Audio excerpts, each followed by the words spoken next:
안녕하세요. 호구 같은 남편에게서 탈출하게 된 40대 싱글맘 인사드려요. 살다 보면 저 사람 왜 저렇게 답답하게 사나 그런 생각을 하게 될 때가 있잖아요. 저는 제가 그런 생각을 하게 될 줄은 꿈에도 몰랐거든요. 그 호구의 주인공은 내 남편이었고 그런 호구를 털어먹는 나쁜 놈은 시댁이었거든요. 그런 남편의 환장할 만한 행동은 둘째 아이가 태어나고 약 100일이 지날 무렵부터 시작됐어요. 그전에는 착한 사람이라고만 생각했지 그게 호구짓이라는 생각을 한 번도 해본 적은 없거든요. 그런데 이번에 터진 그 일로 저는 남편이 호구 중에서도 상호구라는 것을 눈치챌 수 있었죠. 어느 날 퇴근 시간이 아닌데 일찍 집에 돌아온 남편과 마주했어요. 저는 그때 첫째 아이를 어린이집에 보내고 둘째 아이를 돌보고 있었죠. 아직 100일밖에 되지 않은 아이라 부모의 손이 많이 필요했거든요. 그런데 남편이 일찍 오니 연차라도 썼나 보다 하고 가볍게 생각했어요. 그런데 그 뒤에 나온 남편의 말은 전혀 가볍지가 않더군요. 웬일이야? 오늘 일찍 왔네? 둘째 봐주려고 일찍 온 거야? 저는 장난스럽게 남편에게 물었고 남편은 이상한 표정으로 저를 보더군요. 그러더니 한숨을 푹 쉬고는 말하더라고요. 여보, 나 일 그만뒀어. 갑자기 그게 무슨 말이야? 일을 그만둔다니. 당신 일한 지 얼마나 됐다고 일을 그만둬? 애가 지금 둘이야. 거기다 하나는 100일밖에 안 되고. 내가 프리랜서로 일하긴 하지만 그거 가지고 택도 없다는 거 당신도 잘 알잖아. 혹시 회사에서 무슨 일 있었어? 그냥 좀 회사에서 일이 있었는데 권고사직 당했어. 제발 일 그만둬 달라고 하더라. 솔직히 내가 뭘 잘못한지도 모르겠고 나한테 컴플레인이 계속 온다는데 그것도 뭔지 모르겠어. 근데 원래부터 내가 그렇게 그 회사에 애정을 가지고 있었던 건 아니잖아. 여보, 그 문제가 아니야. 분명히 당신이 힘들면 그만둘 순 있어. 하지만 나한테 상의라도 했어야지. 지금 당장 돈도 없는데 당신까지 일 그만두면 우린 어떡하냐고. 괜찮아. 형이 연락해줬어. 자기 회사로 들어오래. 아주버님이? 저는 남편의 그 말에 기분이 확 안 좋아졌어요. 아주버님과 형님네는 저와 그렇게 좋은 관계는 아니었거든요. 그렇다고 눈에 띄게 자주 부딪히는 건 아니었지만 그렇다고 그 사람들이 남편에게 굉장히 잘하는 것도 아니었거든요. 게다가 저는 가까운 사이에는 도리어 이런 일 안 하는 게 낫다고 생각하는 사람이라 난색을 표할 수밖에 없었어요. 괜찮아. 형이 지금보다 훨씬 좋은 조건으로 고용해 주겠대. 그리고 엄마도 형 밑에서 일하면 더 나을 거라고 이야기해줬고. 당신만 허락하면 형 밑에서 일해보고 싶은데 어때? 미안한데 나는 정말 별로야. 당신도 알겠지만 아주버님 딸밖에 없다고 어머님이 매번 뭐라고 하시잖아. 그러면서 우리 애들은 두둔하니까 그거 눈치 보는 것만으로도 나는 버거워. 혹시라도 당신이 형 밑에서 일하다가 어머님 한마디에 서운해서 당신한테 해코지 할까봐 겁도 나고. 솔직히 나는 시댁도 아주버님도 가까이 하고 싶진 않다고. 내 자식 좋은 대접 받는다고 남의 자식 힘든 거 보고만 있는 것도 좀 아니잖아. 당신이 아주버님네랑 가까워지면 가까워질수록 그런 상황이 더 많을까봐 걱정부터 된다고. 무슨 생각을 그렇게까지 해? 그런 거 아니야. 어머니는 우리 애들 좋아하는 것뿐이고 형네는 부러워하는 거지. 그냥 그렇게 생각하고 치워. 그리고 지금 당장 어차피 일할 것도 못 찾아. 아니면 다른 일자리 찾을 때까지만이라도 형 밑에서 일 좀 할게. 당신도 그게 더 편하잖아. 한 달 돈 버는 것도 아까운 처지에. 확고한 남편의 의지에 저는 어쩔 수 없이 허락을 할 수밖에 없었어요. 제 허락이 없다 하더라도 남편은 할 것처럼 보였으니까요. 대신 제가 할 수 있는 말은 그것뿐이었어요. 근로계약서 꼼꼼하게 써. 그리고 계약서에 쓰여 있는 것만 해. 이상한 거 시키고 그러면 꼭 말하고. 난 좀 걱정이야. 당신이랑 10살 이상 차이 나는 형님이 당신을 얼마나 가볍게 보는지 아니까. 혹시나 아무거나 다 시킬까봐 그게 걱정이라고. 괜찮아, 그럴 일 없어. 형이 왜 나한테 그러겠어? 그럼 허락한 걸로 알고 형한테 이야기한다. 즐거워하며 자기 형에게 전화를 거는 남편을 보니 더 이상 뭐라 할 순 없겠더라고요. 그리고 남편도 애가 아니니 자기 앞가림 정도는 알아서 하겠지. 그런 낙관적인 생각도 하고 있었고요. 솔직히 그때는 애 둘을 보느라 진이 다 빠져서 더 깊게 생각하고 싶은 마음도 없었어요. 그런데 한 달, 두 달, 세 달이 지나가면서 저는 점점 제가 그때 남편을 말리지 못했던 것을 후회하게 됐어요. 남편이 아주버님 밑에서 일하면서 하루가 멀다 하고 회식에 야근을 하는 거예요. 이전 직장에서보다 더 많이요. 그러니 오롯이 집안일과 육아는 제 몫이 되어야 했고요. 프리랜서라 남편이 월급만 꼬박꼬박 갖다 준다면 애 보고 집안일하는 거 그렇게 문제는 없었거든요. 그런데 남편은 그렇게 야근과 회식을 하는데도 야근 수당 한 번 받아온 적이 없었어요. 딱 월급만 받아왔죠. 그렇다고 그 월급이 많았냐? 그것도 아니었어요. 300만 원도 안 되는 월급을 주면서 부려먹기는 한 개 끝까지 부려먹히고 있는 거였죠. 남편에게 이야기하려고 몇 날 며칠을 벼르고 있는데 일주일 동안 새벽녘이 다 되어서야 들어오더라고요. 그런데 문제는 제가 아니라 저희 아들이었어요. 아들이 저녁마다 아버지가 보고 싶어 베란다에서 아빠를 기다리는 것이 화근이 됐죠. 애를 말리긴 했지만 애기는 아빠가 보고 싶다며 계속 떼를 썼고 그렇게 베란다에서 놀다가 초가을 찬바람에 결국 감기에 걸려버린 거예요. 아주버님 회사에 들어가기 전까지는 그래도 남편도 아이들에게 성실하고 좋은 아버지였어요. 첫째 아들과는 많이 놀아주기도 했고요. 그런데 둘째 아들이 태어나고 나서부터는, 아니, 아주버님 회사에 취직하고 나서부터는 아이들과 놀아준 일도 없고 아이들을 안아준 적도 거의 없었어요. 주말에도 쓸데없는 일로 불려가기 일쑤였으니까요. 그렇게 감기에 걸린 지 며칠 동안 저는 힘든 시간을 보내야 했어요. 첫째 아이가 감기가 걸리니 둘째 아이까지 감기가 걸릴까봐 분리를 시켰어야 했고 그걸 혼자 힘으로 해야 했으니까요. 결국 터지다 못해 남편에게 전화를 하려던 찰나 아들의 몸이 축 늘어지는 걸 발견했어요. 깜짝 놀라 체온계를 재보니 열이 엄청 올랐더군요. 39도까지 올라가는 열 때문에 깜짝 놀란 저는 남편에게 전화를 했어요. 남편이 집에 올 시간쯤이었거든요.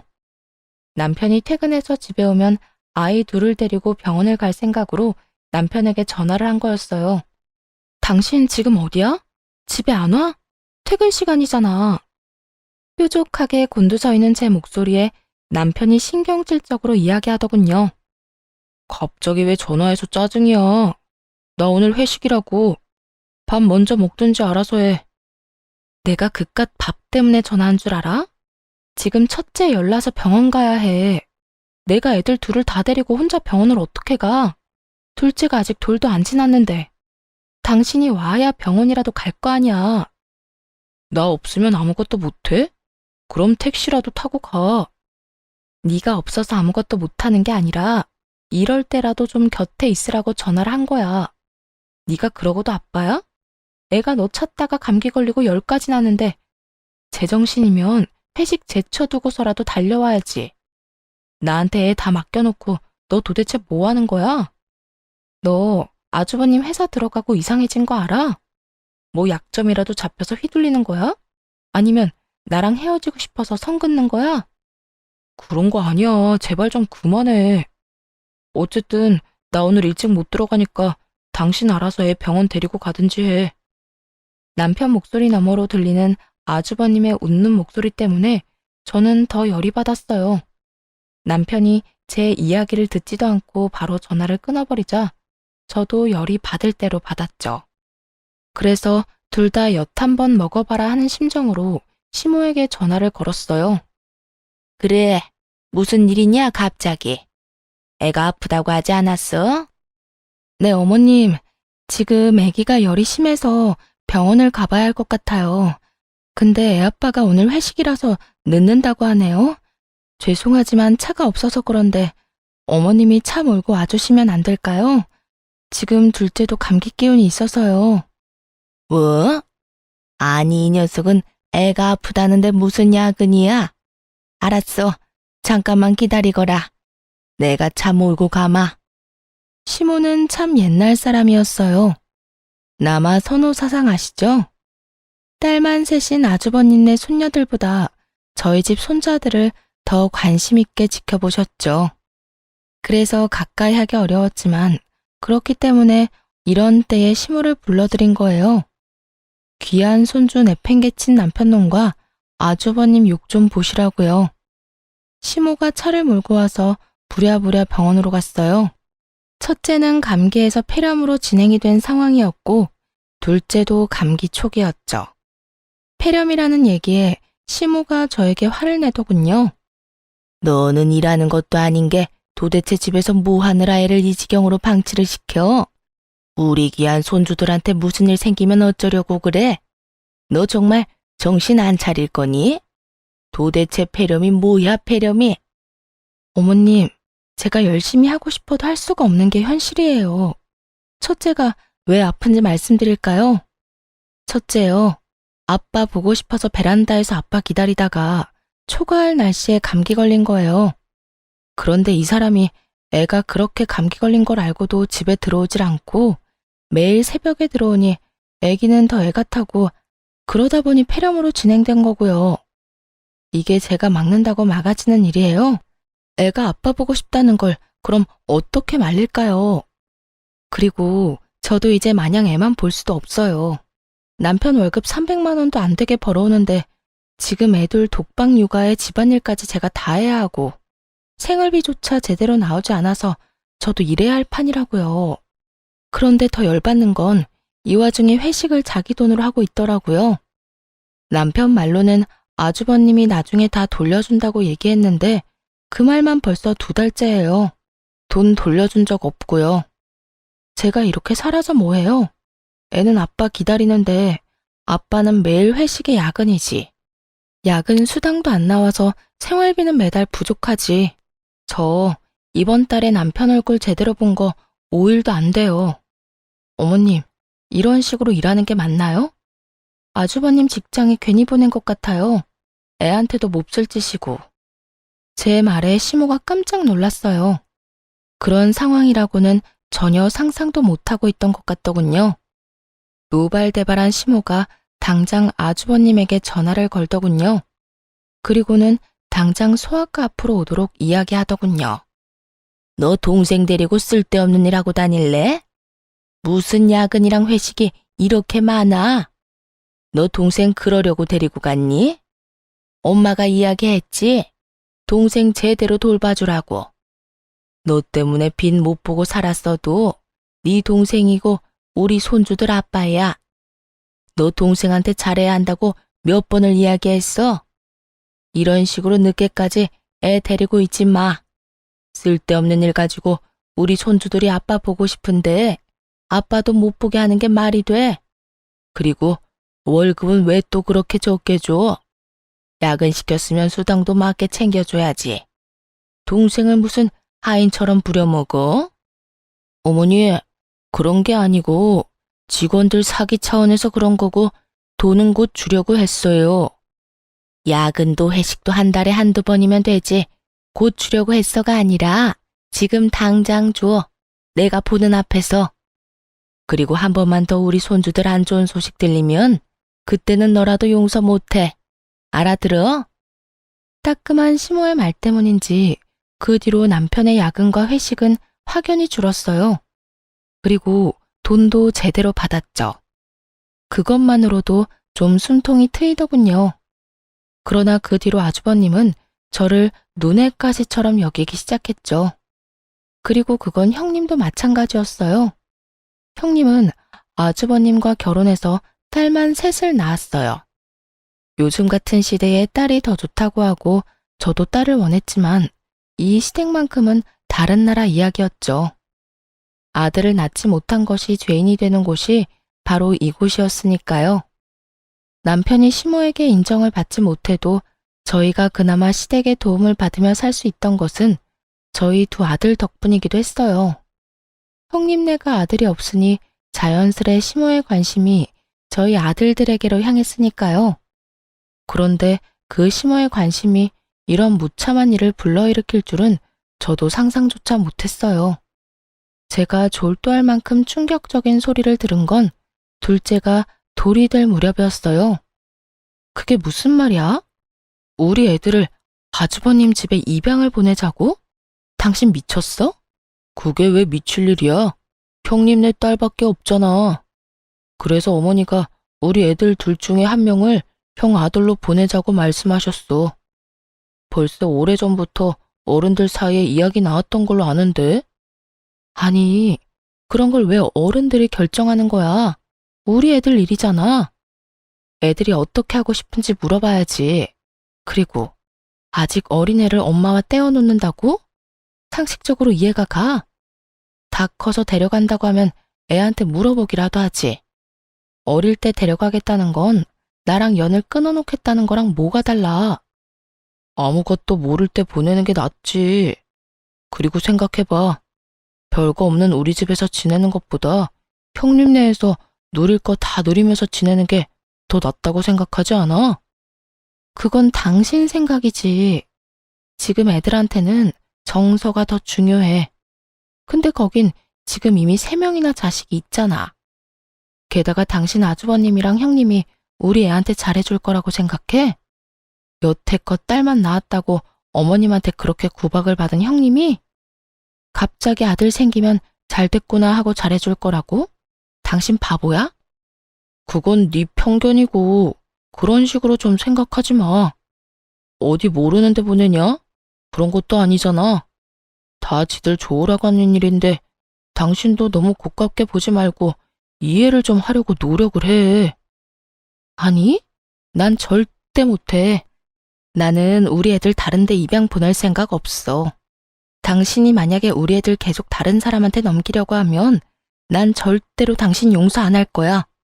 무슨 일이 있어도 애들만은 지킬 거라고. 아, 됐어. 됐으니까 그만 이야기해. 어차피 당신이 거절하든 말든 그렇게 될 일이야. 부모님이 그렇게 하자고 했으니까 당신이 싫어해도 그렇게 될 거야. 여보, 야! 남편은 제 말도 듣지 않고 나가버리더군요. 이 인간이 정신을 놨나 싶었어요. 어떻게 자기 자식을 이렇게 아무렇지 않게 보낼 생각을 해요? 이미 애가 셋이나 있는 집에 저희 애를 보내자는 것도 마음에 안 들었고 저희 아들에게 안 좋은 감정을 가지고 있는 형님네라는 것도 더 마음에 안 들었어요. 죽었다 깨어나도 저는 아이를 그 집에 보낼 생각은 없었어요. 그런데 그날 남편과 싸운 저녁, 남편이 사용한 카드 내역이 제 폰으로 날아왔더군요. 평상시에는 쓰지도 않는 제 이름으로 된 카드였는데 무슨 정신인 건지 그 카드를 사용한 것 같더라고요. 그런데 그 내역이 모텔이었던 거죠. 집에 원자폭탄 수준의 폭탄을 터뜨려 놓고 모텔이라니. 기가 차서 말도 안 나왔지만 순간 이걸 이용하면 나중에 애 때문에 우리가 이혼하게 되더라도 좋은 변명거리가 되지 않을까 하는 생각에 그 다음 날부터 몰래 남편의 뒷조사를 부탁했어요. 그리고 저는 일주일 만에 아주 중요한 사실 2가지를 알게 됐죠. 남편이 웬 젊은 여자를 거래 내역에 나온 모텔에 데려다 준 건 맞더라고요. 그런데 알고 보니 그 여자는 남편의 상간녀가 아니었어요. 조사한 사람들에 의하면 그곳에 나타난 사람은 다른 사람이고 그 사람이 같은 직장 사람이라고 했어요. 그 사람이 보여준 사진을 보고 충격을 받았어요. 그 사진 속 남자는 아주버님이었으니까요. 아주버님이 젊은 여자와 바람을 피고 있었고 더 조사를 해보니 그 여자와 아주버님 사이에 아들도 하나 있더군요. 저는 속으로 잘 됐다 하고 외쳤어요. 저 남자아이가 아주버님의 아이라면 굳이 저희 애들을 데려갈 필요가 없으니까요. 그 애를 데려오면 저절로 모든 문제가 해결될 일이었죠. 그리고 며칠 지나지 않아 시모가 저희를 집으로 불렀어요. 남편이 아무 말 없이 자연스럽게 행동하는 걸 보니 아마 저희 애들을 아주버님의 호적에 올리는 일로 부르는 것 같더군요. 저는 마음을 단단히 먹었어요. 제가 앞으로 할 일이 형님네 집안을 풍비박산으로 만드는 한이 있더라도 제 아이들을 지키겠다고 다짐했으니까요. 자, 다들 왔으니 이야기해볼까 한다. 첫째야, 너희 집에 아들 들어설 일이 없어 보이니 둘째네 아들 둘 중에 하나를 데려가거라. 그리고 네 호적에 넣고 네 자처럼 키워. 이 아버지가 이룩한 거, 네 조부모님이 이렇게 만든 거 모두 장남 장손에게 물려줄 거다. 그런데 지금 대를 이을 아들을 네가 낳지 못하고 있으니 조상님 뵐 낯이 없어. 이렇게 시간 끌지 말고 아직 애들 어릴 때 너희들 자식으로 데려가서 열심히 키워. 그 이야기에 저보다 더 깜짝 놀란 사람이 형님이었어요. 미리 언지를 받았던 저와는 달리 그런 이야기를 들은 적도 없던 모양이더라고요. 형님이 비명 같은 소리를 지르며 말하더군요. 어머님, 그게 무슨 소리예요? 요즘 세상에 아들, 딸이 뭐가 그렇게 중요해요? 저희 딸들 중에 뛰어난 애도 얼마든지 많고 제 아버지 회사 이어받겠다고 하는 애들도 있어요. 그런데 굳이 조카까지 데려와서 저희가 키울 필요가 있나요? 그럼 네가 아들을 낳지 그랬냐? 아들 하나 낳아주지도 않으면서 시집 가면 출가 외인 될 딸년들만 주렁주렁 낳아놓고 넌 도대체 무슨 배짱으로 그런 얘기를 하니? 옛날 같았으면 너는 둘째 낳고 이미 친정으로 돌아갔을 팔자야. 어머님, 그래도 이건 너무하세요. 남의 애를 키우라는 말을 어떻게 이렇게 쉽게 하세요? 저보다 더 발악하는 형님을 시모가 싸늘한 눈길로 바라보더군요. 시모 눈에 형님은 죄인이나 다름없었으니 어쩔 수 없었어요. 형님이 무슨 말을 해도 듣지 않을 게 뻔했어요. 어머님, 제가 드릴 말씀이 있어요. 아주버님한테 아들이 없다는 이유로 지금 저희 애들 아주버님 아들로 입양시키겠다는 거잖아요. 그렇게 안 하셔도 될 것 같은데요. 그게 무슨 말이냐? 첫째는 딸만 셋이야. 딸한테 다 물려주자는 말이야? 대 끊기게 하고. 아니요, 그게 아니라 사실 얼마 전에 저희 남편이 제 카드로 모텔을 간 적이 있더라고요. 그래서 남편이 바람이라도 났나 싶어서 조사를 했더니 남편이 바람난 게 아니라 다른 사람이 바람이 났더라고요. 그 바람난 사람이 아주버님이었고요. 그런데 아주버님이랑 상간녀 사이에 아들이 하나 있더라고요. 아주버님이랑 무척 친해 보이던데. 그 아이 아주버님네 아들 맞죠? 뭐라고? 죄수씨, 동서, 도대체 무슨 말을 하는 거야? 제 말에 집안이 한바탕 뒤집어졌어요. 형님은 제게 무슨 소리 하느냐며 말도 안 되는 소리 하지 말라며 소리를 질렀고 아주버님은 저를 째려보기만 하더군요. 그런 아주버님을 보며 말했어요. 어머님, 저는 저희 애들 아주버님네 보낼 생각 절대 없어요. 그러니까 그 아들 데리고 와서 손수 삼는 게 어떨까 싶네요. 아주버님 아들이기도 하고. 재수씨, 지금 뭐 하는 거예요? 어떻게 내 뒷조사를 할 수가 있어? 그러는 재수씨는 털어서 먼지 하나 안 나올 것 같아?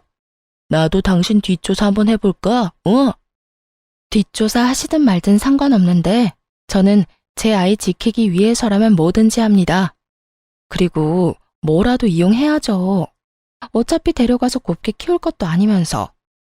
제 남편한테 하는 것만 봐도 애한테 어떻게 할지 안 봐도 뻔하지 않나요? 여보, 그만 좀 해. 도대체 왜 이러는 거야? 왜 그런 얘기하기를 여기서 하는 거냐고. 여기 아니면 어디서 해. 여기서만 할 수 있는 말이잖아. 우리 애들 안 뺏기려면 무슨 말인들 못해? 당신이야말로 도대체 무슨 생각이야? 애들을 어떻게 그렇게 쉽게 준다 말해. 애는 너 혼자 낳았어? 야, 안 되겠다. 너 재수씨랑 이혼해. 어떻게 사람이 사리분별도 못하고 집에 논란만 일으키는지 모르겠네. 당신 진짜 이런 식으로 나오면 형님 말대로 나 당신이랑 이혼할 수도 있어. 이혼? 나야말로 원한다, 이 정신 나간 놈아. 당신이랑 결혼 생활 유지해봤자 내 새끼 남의 집에 뺏기는 거밖에 더 있어? 나는 내 새끼 절대로 뺏길 생각 없어. 우리 이혼하더라도 친권 양육권은 내가 다 가져갈 거야. 그건 당신도 못 막아. 왜 내가 못 막아? 내가 아빠인데. 내가 원하면 애들 다 내가 데려올 수도 있어. 결국 애 입양과 관련된 주제는 변질되어 저희 부부 이혼 이야기로 확대되어 버렸어요. 그러자 시모가 소리를 지르더군요. 다들 조용히 하거라. 왜 갑자기 이런 이야기가 나온 거니? 그리고 왜 갑자기 첫째네 이야기까지 나온 거야? 그런 방법을 찾을 만큼 제가 절박하다는 뜻이에요. 저는 아무리 어머님 뜻이라도 애들 못 줘요. 그렇게 싫어? 이혼을 하고 싶을 정도로? 그런데 나도 우리 손주들은 포기 못한다. 이혼하고 싶으면 하렴. 나는 절대로 애들 친권이랑 양육권은 너한테 넘길 생각 없으니까. 그리고 첫째, 넌 네 상간녀랑 애 데리고 한번 집에 와라. 내가 보고 결정할 테니까. 제 이혼에 남편보다 시모가 더 큰 산이 되었지만 저는 크게 후회는 안 했어요. 제가 숨겨둔 비장의 수가 있었으니까요. 그렇게 저와 남편의 이혼 소송이 진행됐어요. 그리고 제 예상대로 시모는 아이들의 친권과 양육권을 가져오기 위해 기를 쓰고 소송에 임하더군요. 저도 질 생각은 없었어요. 시부모님은 저희 아이들을 아주버님 집에서 부유하게 키울 수 있다고 설득하려 애쓰더군요. 자칫 잘못하면 능력도 없는 제가 애들 친권을 뺏길 수도 있었죠. 하지만 저희 집 거실에서 녹화된 동영상에 순식간에 그 설득은 묵살되고 말았어요. 야, 저리 안 떨어져? 내가 왜 너희를 돌봐야 해? 어머님도 너무하시지. 어떻게 얘네들을 나한테 맡겨? 오지 말라고. 형님이 다가오는 저희 첫째에게 소리를 지르며 가까이 다가오지 못하게 하는 장면이 찍혀 있었거든요. 내 자식들은 귀여움도 못 받는데 이 조그만한 게 남자라는 이유 하나만으로 우리 애들한테 갈 관심을 다 가져가잖아. 진짜 재수 없는 것들. 생긴 것도 지들 엄마랑 닮은 탓에 더 재수가 없어. 나중에 어머님 재산 얘들한테 다 물려준다고 하기 전에 아들 하나 낳아야 되는데 왜 소식이 없어? 진짜 짜증나 죽겠네. 야, 오지 말라고 했지? 이것들이 벌써부터 말도 안 들어 처먹고 난리야. 저번 시부 생일에 우리 집에 모였던 날의 영상이었어요. 저와 형님, 시모 이렇게 셋이 모여서 시부 생일상을 준비하고 있었는데 그 중간에 제가 모자란 물건을 사러 가야 했죠. 그리고 제가 나간 사이에 시모도 잠깐 형님에게 아이들을 맡기고 나가 모양이었고요. 제가 돌아왔을 때는 아무 일 없어 보였는데 그날따라 잠들지 못하고 칭얼거리는 애들 때문에 영상을 돌려봤던 거예요. 그리고 이걸 찾아냈고요. 그 영상을 보는 동안 시부모는 부들부들 떨고 형님은 얼굴이 새파랗게 질렸더군요. 어머님, 이게 무슨 일이냐면요. 제가 다 설명할 수 있어요. 그냥 애가 너무 가까이 붙는 바람에 다칠까봐. 그만. 네 말 따위 듣고 싶지도 않다. 내가 손주를 얼마나 귀해하는지 알면서도 저딴 짓을 해? 그리고 이 이혼 소송하면서 나는 애를 너희들이 키울 거라고 이미 말해놨어.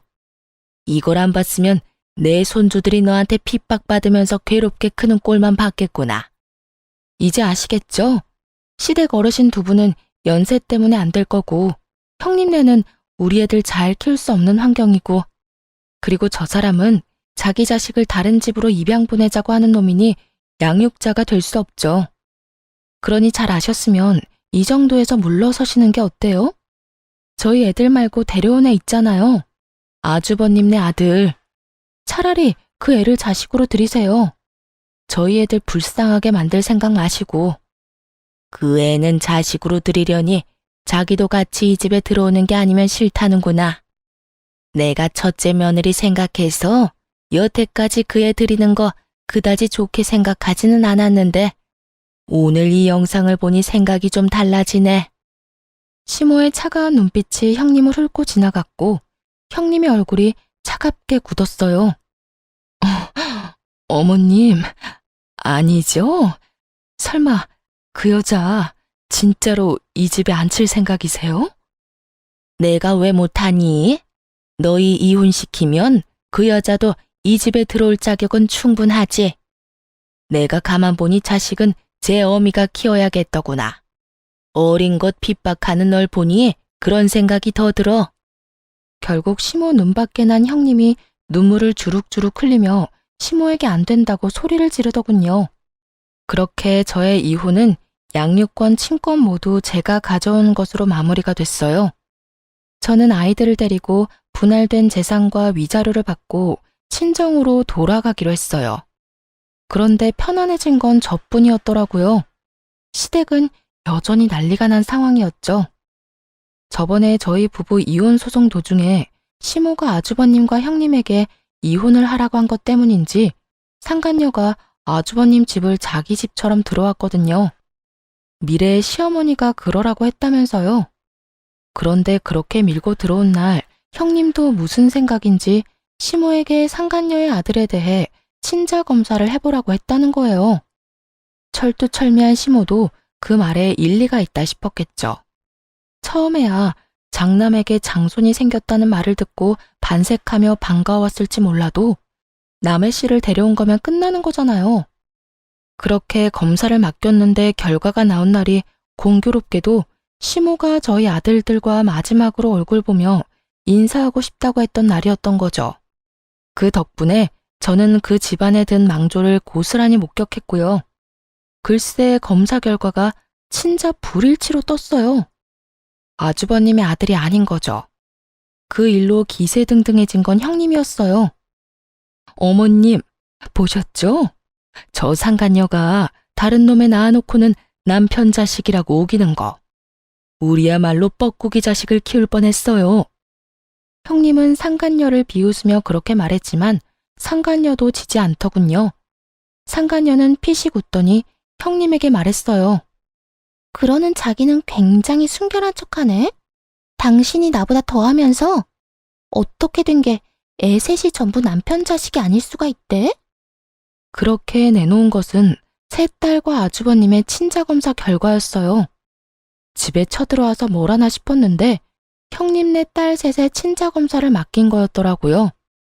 자기 자식이 아주버님의 친자가 아니라는 사실을 알고 물귀신 작전을 쓰려는 생각이었던 것 같더라고요. 내가 아니면 너도 못 가진다. 뭐 그런 생각이었겠죠. 어머님, 아니에요. 설마 애들이 남편 자식이 아닐 리가 없잖아요. 정말로 믿어주세요. 네? 이 미친 것들이 전부 입 닥쳐. 그래, 정리해보면 여기 이 자리에 내 손주가 아니라고 판명된 아이가 넷이나 된다는 거야? 그것도 처대 자식들만. 그렇죠. 그리고 솔직히 저도 좀 억울한 게 제가 이 사람 자식 낳아주고 싶었어요. 그런데 이 사람 무정자증인 거 아세요? 내가 아는 병원 통해서 슬쩍 확인해 본 거예요. 우리한테 뭐라 하실 게 아니라 시 없는 당신 자식한테 뭐라고 해야지. 아주버님의 상간녀는 아주 거침이 없더군요. 이왕지사 이 집안에 못 들어오게 된 거 아예 다 망쳐놓을 생각으로 입을 떠벌리더라고요. 시모가 완전 열이 받아서 상간녀를 내쫓았어요. 그리고 아주버님에게 화를 내더군요. 넌 도대체 뭐 하는 놈이야? 여태껏 네 몸 상태 하나 확인도 못해? 자식이 네 자식처럼 안 생긴 것 같다는 생각도 못했어? 왜 그 모양이야? 우리가 지원을 해주면 지원해주는 만큼만이라도 돌아오는 게 있어야 할 거 아니야? 지금 네 꼴을 좀 봐라. 마누라도 심지어 네 애인마저도 너를 호구로 삼았잖아. 어머니, 제가 당하고 싶어서 당했어요? 쥐들이 속이려고 하는데 제가 어떻게 안 속아요? 너 당장 병원 가서 진짜로 네가 무정자증인지 알아와. 지금 당장. 그리고 첫째 며느리 너. 아니지. 이제는 며느리도 아니지. 네 년도 당장 내 눈앞에서 꺼져. 네 새끼들 내 눈앞에 보이기만 해. 시모의 서슬퍼런 노성에 형님도 후다닥 도망갔고 아주버님도 사라졌죠. 저는 태풍같이 지나간 시댁 거실에서 전 남편과 조용히 앉아 있었어요. 오늘이 마지막 날이라는 생각에 가벼운 마음으로 왔는데 이런 즐거운 구경을 할 줄은 몰랐거든요. 속으로는 웃으며 겉으로는 최대한 차분한 표정으로 앉아 있었어요. 그랬더니 시모가 저를 보고 말하더군요. 너도 설마 딴 남자애들 데려온 건 아니지? 그렇다고 보기엔 애들이 둘째 어릴 때랑 똑 닮긴 했지만. 이 사람 아이 맞아요. 검사는 해도 상관없는데 검사 후에 애들 데려가지는 못하실 거예요. 저희 이혼했잖아요. 애들 친권은 제가 가지기로 했고. 시모 눈에 후회가 가득 맺히더군요. 이럴 줄 알았으면 그때 무리를 해서라도 애들을 데려왔어야 했다는 표정이었어요. 시모가 전 남편에게 묻더군요. 그러면 너는 정상이겠지. 올해 안에 여자 데려와서 결혼해서 아이 낳도록 해봐. 아들만 낳으면 내가 다 지원해 줄 테니. 어머니, 그런데 어쩌죠? 저 이미 묶었는데요. 그 말에 시모 눈이 동그래지더니 소리를 질렀어요. 뭐를 묶어? 너 설마 진짜로 정관 수술한 거야? 미쳤어? 왜 네가 그딴 걸 해? 왜? 그야 아들이 둘이나 있으니까 더 이상 아들 낳을 필요는 없겠다 싶어서 그냥 묶은 거예요. 저희 형편에 애만 더 늘면 뭐해요? 흥분의 집에 애 늘면 더 가난해지기밖에 더 하겠어요? 왜 네가 흥분의 집이야? 우리가 흥부야? 요즘 어느 흥부가 건물 가지고 있어? 그치만 그거 저한테 주실 생각 없잖아요. 지원도 다 형한테만 해주고 저는 관심 바뀌었잖아요. 결혼할 때도 저희한테 도움 준 것도 없고 생각해보니 진짜 아무것도 해준 게 없잖아요. 형 반만이라도 해줬으면 제가 이런 꼴이진 않겠죠. 말을 하다 보니 빈정이 상하고 자신의 현실이 떠올랐는지 전 남편이 시모에게 대들면서 큰 소리를 치더군요. 그런 둘째 아들 반항을 처음 겪었는지 시모 얼굴이 거의 황당과 경악으로 물들었어요. 너 지금 엄마한테 그게 무슨 말버릇이야? 네가 어떻게 우리한테 그런 말을 해? 키워주는 애도 모르는 배은망덕한 놈. 전 남편과 시모가 한바탕 싸우기 시작하자 저는 그 사람들 몰래 애들 데리고 빠져나왔어요. 그리고 그 뒤로는 그 사람들 소식도 못 들었죠. 궁금하긴 했지만 관심 끊었어요. 지들이야 지지고 볶든 저랑 뭔 상관이에요. 저는 제 갈 길만 열심히 찾아가면 그만인데. 그런데 시부모와 남편이 우리 애들 보고 싶다며 얼굴만이라도 보고 싶다고 하더군요. 우리 애들이 보고 싶어? 어머님이 보고 싶은 거 아니고? 당신은 애들을 남의 집에 넘겨도 되는 애들한테 별 생각 없는 인간이잖아. 내 말 틀려? 그 일은 진짜 미안하다고 생각하고 있어. 형수님이 그런 사람인지도 몰랐고, 형도 그런 일이 있었던 건지도 몰랐으니까. 이혼했지만 면접 교사권이 있으니 어쩔 수 없이 만났어요. 그런데 시모도 같이 나왔더라고요. 제가 그 집에서 나오기 직전까지만 해도 싸우고 있던 두 사람이 화해를 한 건지 임시로 휴전을 한 건지는 모르겠지만 분위기는 나빠 보이지 않더군요. 그런데 두 사람이 하는 말이 더 웃겼어요. 예, 내가 참 미안했다. 애들을 남의 자식으로 보내는 게 엄마 입장에서 얼마나 힘든지 생각도 못했어. 그냥 그렇게 가면 애들한테는 더 좋을 거라는 생각만 했지. 변명하는 건 아니지만 그렇게 첫째 아들로 입양되면 우리 전 재산 다 물려주려고 했으니까. 그러니까 우리 의도가 그렇게 나쁜 것만은 아니었다는 걸 네가 알아줬으면 좋겠구나. 그리고 앞으로 첫째 며느리가 했던 그런 나쁜 일은 절대 없을 거야. 앞으로는 이라는 단어가 무척 거슬리더군요. 그래, 여보. 나도 미안해. 형이 그런 사람인지도 몰랐고, 형님도 그런 사람인지 몰랐지. 저 애들 데리고 다시 돌아오면 안 돼? 우리가 더 잘할게.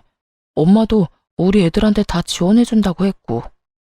아니, 난 싫어.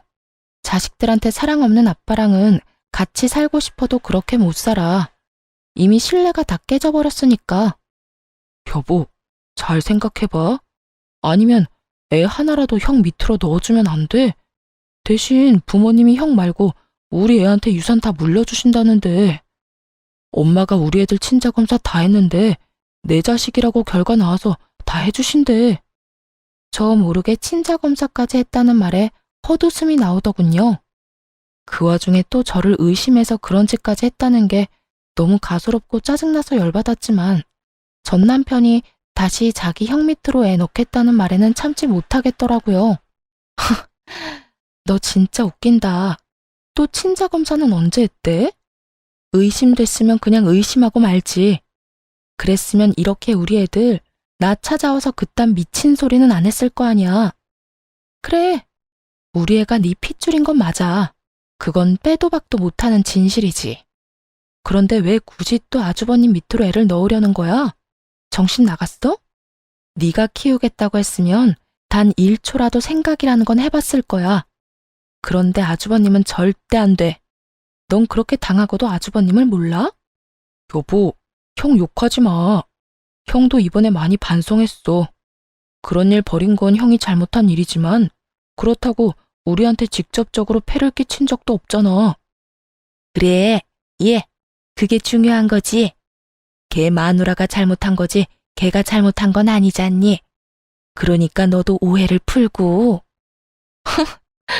두 분 다 여태껏 모르고 계시네요. 이렇게 순진하실 수가. 그렇게 믿고 따르던 당신 형님, 어머님 아들이 어떤 짓을 했는지 제 입으로 알려드려요? 뜬금없는 제 말에 둘 다 무슨 소린가 싶어 눈치만 보더군요. 그래서 제가 확 질렀죠. 당신 회사 권고사직 당한 거 누가 당신 이름으로 컴플레인 거는 바람에 권고사직 당했다고 했지? 그거 누가 그런 건지 알아? 당신이 그렇게 믿고 있던 당신 형님이 한 짓이야. 뒤로 손 써서 계속 컴플레인 넣은 거 당신 형님이라고. 미친 거 아니야? 우리 형이 왜 그런 짓을 해? 그래, 아들이 그런 일에서 뭘 얻는다고 그런 짓을 하니? 분명 네가 잘못 알고 있는 걸 거야. 네가 과대망상인 거지. 그럼 확인 한번 해보실래요? 저는 그 자리에서 폰을 꺼내 아직까지 저장되어 있던 아주버님 전화번호로 전화를 걸었어요. 무슨 일로 전화했습니까? 우리 사이에 전화 같은 거 할 일은 없을 텐데. 한 가지 너무 궁금한 게 있어서 전화했죠. 우리 남편 왜 일 그만두도록 만들었어요? 아니, 이혼까지 했으면서 이제 와서 그건 왜 궁금합니까? 저도 이유는 알아야 속이 편하죠. 그건 저도 알아야겠어요. 말씀해 주실 수 있나요? 말 못할 것도 없죠. 어차피 그놈이랑 연락도 안 할 거 아닙니까? 아니, 인간적으로 재수 씨가 잘못하긴 했잖아요. 그쪽 애들 때문에 갑자기 부모님이 동생한테 관심 가지는 것도 눈에 거슬렸고, 동생이 또 워낙 유명한 호구 아닙니까? 부려먹기 딱 좋잖아요. 이혼할 때까지는 잘 써먹었는데 이혼하고 충격을 좀 받았는지 요새는 조금 제정신으로 돌아왔던데요. 뭐 솔직히 그렇게 부려먹을 때는 재수 씨도 같이 괴롭힐 수 있어서 좋았으니까 지금은 그렇게 과하게 괴롭힐 일도 없고. 절 괴롭힐 목적이었으면 이혼하고 그 사람 놔줬어도 됐잖아요. 그런데 여전히 그 회사 다니던데 왜 그런 거예요? 참 순진하시네. 내 밑에 있어야 부모님 유산을 내가 다 가질 수 있는 거 아니겠어? 그 자식이 내 눈밖에 나면 뒤로 딴 주머니 찰지도 모르고 내가 자식이 없어서 어떻게 될지 모르잖아. 오늘 내일 하는 놓친 애들 곧 있으면 세상 하직할 텐데 그러면 재산은 다 나한테 와야지. 그딴 놈한테 한 푼이라도 넘어가는 건 낭비야, 낭비. 내가 여태 부모님한테 왜 잘했는데? 그 유산 때문인데 막판에 동생 새끼가 추월하도록 놔두는 게 말이 되겠어? 저는 그 이유까지 스피커폰으로 전 남편과 시모에게 모조리 들려줬어요.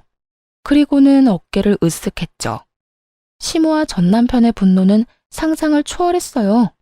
이 미친놈이 동생을 그렇게 생각하고 있었단 말이야? 씨도 없는 주제에 재산을 다 가로챌 생각까지 하고 내가 너한테 잘해주는 게 아니었다. 그게 아니었어. 어머니? 어머니가 왜 재수 씨랑 같이 있어요? 나 내일부터 회사 안 나갈 거니까 퇴직금이랑 여태 야근하고 못 받은 돈 다 정산해서 돌려내. 안 주면 노동청에 신고할 거야? 그리고 2번 다시 나한테 형이라고 불릴 생각하지도 마. 이 나쁜 새끼. 어? 너까지 왜? 아이씨, 너희들 짜고 지금 나 엿먹인 거야? 재수씨, 어떻게 이럴 수 있어요? 재수씨고 뭐고, 넌 이제 국물도 없을 줄 알아. 이 호로 자식 같으니라고. 너 같은 놈을 믿은 내가 미친년이지. 뭐? 오늘 내일 하는 노친네? 네가 네 부모님을 어떻게 생각하는지 잘 알았다. 결국 두 사람의 분노를 고스란히 받아내던 아주버님은 황급히 전화를 끊어버렸고 두 사람은 씩씩대며 본인들의 집으로 돌아갔어요. 나중에 들어보니 시부모 재산은 사회에 환원하기로 유언장을 작성했다고 하더군요. 그거 듣고 아주버님과 전 남편 어떻게 그럴 수 있냐고 난리치고 그날 완전 동네 떠나가라 소리쳤답니다. 전 남편은 그제야 제정신이 들었는지 새 직장 찾으러 떠났지만 이미 나이도 들었고 경력은 별거 없는 상태였으니 취직도 제대로 못하고 상하차 알바를 하고 있다더군요. 힘쓰는 일 하느라 골병 들었다고 하더라고요. 그리고 이 집의 최대 빌런 아주버님은 와이프에게 이혼당하고 시댁에 들어와 살고 있었다는데 이번에 동생 호구로 잡고 부모님 유산 탐낸 것 때문에 시모가 시댁에서 쫓아냈다고 하더라고요. 정말 시댁이라는 그 견고해 보이던 성이 와장창 무너지는 건 정말 순식간이더군요. 저는 아이도 지키고 재산 분할도 받았으며 위자료까지 받고 친정집에서 애 키우며 살고 있어요. 정말 이혼을 결정하고서 무슨 정신이었는지도 모를 정도로 바쁘게 살았어요. 호구였던 전 남편과 그런 호구를 뜯어먹으려 했던 시아주버님, 그리고 그런 두 자식에게 배신당한 시부모까지 아주 대환장 파티를 한번 겪고 나니 솔직히 이혼하길 잘했다는